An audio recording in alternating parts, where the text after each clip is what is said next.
2007, few cars have caused the sort of controversy that this has. Meet the all-new Subaru Impreza WRX. Yes, its somewhat awkward mix of styling has people absolutely polarised. They either really hate it, or sort of hate it, or don't mind it. Not many people seem to love it. So I'm going to give you a few seconds here to make up your own mind. Have a good old perv at the WRX.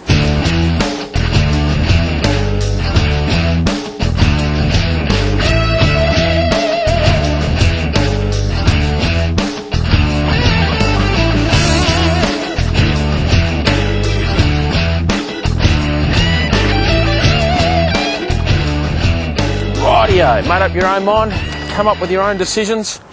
Let's face it, WRXs have never been about sexy styling. They've always been about performance, road holding, pure bang for your performance buck.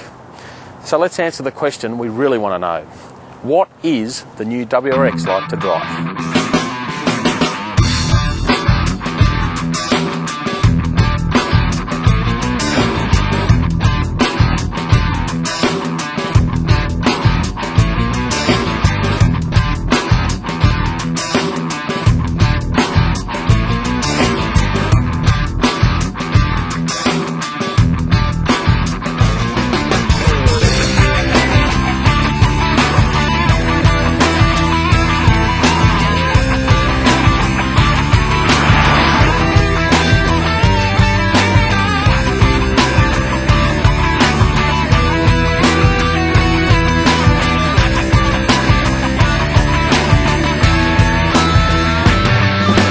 So let's start by looking at the raw figures. The Subaru makes 169 kilowatts of power and a full 320 newton metres of torque, all from its 2.5 litre turbocharged 4-cylinder engine. There's also a new turbo, which improves drivability at lower revs, and in a car that weighs less than 1.4 tonnes, that means plenty of performance.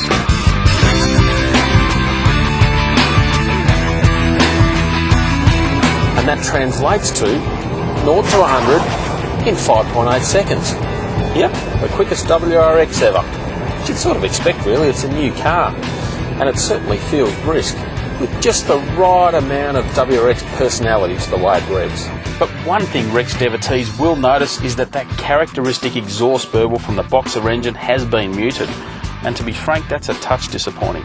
But perhaps one of the best things is how it works in higher gears. Like here I am in top gear, and it still accelerates well. 70 k's now, onto 80, then onto 90. It's pulling quite strongly. With any Subaru, a large part of the WRX's appeal is in its all-wheel drive system. It's nothing fancy in its technical detail, but just a simplistic, easy way of sending power to all four wheels all of the time. Whatever corner you're coming out of, just floor it, and it sort of claws its way out. It's like a cat climbing up a couch. This latest Rex also feels as sure-footed as any before it. Other than overly light steering, it always feels ultra-composed and immensely competent. It's also respectively comfortable over bumps, at least for a performance car.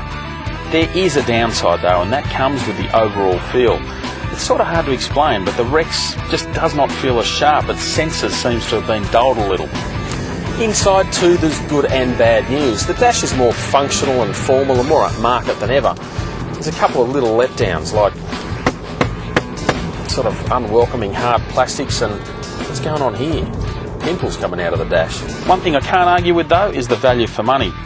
The Rex sells for bang on $40,000, and as well as all that performance, you now get things like 6 airbags, a stability control system, an iPod adapter, and even cruise control. You can even option satellite navigation. I've got to be honest though, it's not the most user-friendly system in the world.